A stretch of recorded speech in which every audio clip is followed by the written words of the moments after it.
My HOA has a one pumpkin rule for Halloween. So I found a way to follow it that sent the entire architectural committee into a full-blown satanic panic. See, I'm a prop maker by trade. My garage is basically a mad scientist's lab of foam, latex, and electronics. And my favorite time of year, my Super Bowl, is Halloween. When I moved into the meadows at Crestwood, I was excited. The houses were spaced out, perfect canvases for the spooky, theatrical displays I was known for.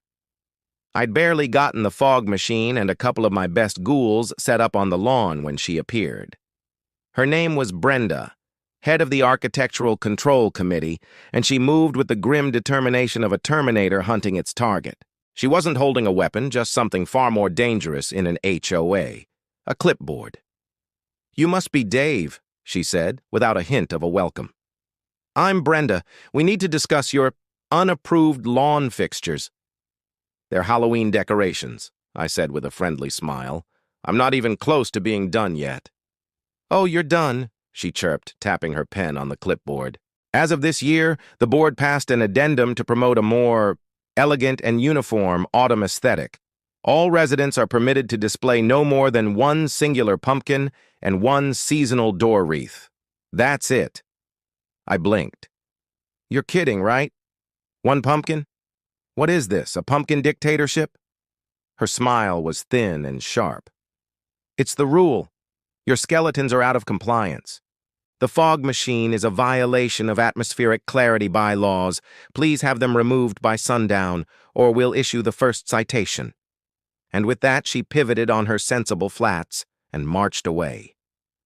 I was furious. I'd specifically checked the bylaws before I bought the house and found nothing about holiday decorations. This was a new, last-minute power trip, courtesy of Queen Brenda. The next morning, a $75 fine was taped to my front door. That night, stewing in my workshop, I read the violation notice over and over.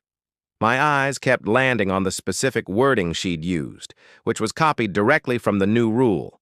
One singular pumpkin. The rule was petty, the rule was stupid, but the wording was beautifully, wonderfully specific. They had limited the quantity but not the quality, or, more importantly, the size. A wicked, magnificent Halloween-sized idea began to bubble up in my cauldron of a brain.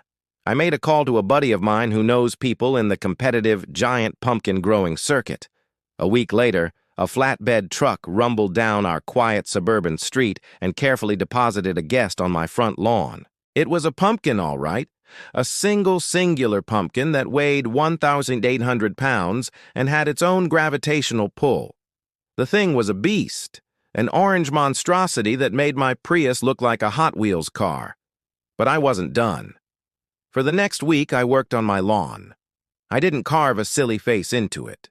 No, I treated that colossal gourd like a block of marble. With saws, chisels, and sculpting tools, I carved an entire haunted mansion scene into its thick orange flesh. There were twisted trees, tiny gravestones, and dozens of horrified faces peering from the windows of a meticulously detailed haunted house. I rigged up some flickering amber LEDs inside, so at night the whole diorama glowed with an eerie, terrifying light. It was, without a doubt, the most glorious, epic, and technically rule-abiding Halloween decoration in history. It was one, singular, pumpkin. The neighborhood went wild. Kids dragged their parents to see it. People took pictures. It became a local landmark. Everyone loved it, except, of course, for Brenda. I saw her storming across my lawn, her face the color of a plum. "What is that?" she shrieked, gesturing at my masterpiece. I leaned back in my lawn chair, sipping a coffee. "It's a pumpkin, Brenda. Just one, as per the rule. It's a monster. It's grotesque. It's demonic," she sputtered, her eyes wild. "The faces! They look like they're in torment. This isn't family-friendly." That's when she called an emergency board meeting to have my pumpkin forcibly removed, citing it as a public nuisance and an affront to community decency. The meeting was packed. Brenda stood up and launched into a frantic tirade about how my carving was glorifying darkness. and inviting satanic influences into the neighborhood. People started to snicker. She was losing it, right in front of everyone.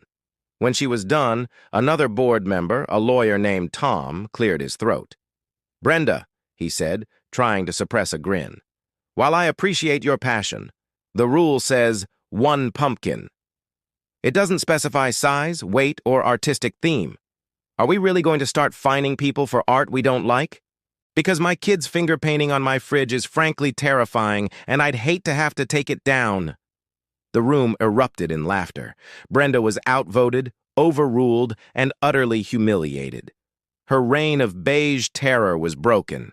My pumpkin stayed up until the day after Halloween, when I invited the whole neighborhood over, and we chopped it up into about 1,000 pies.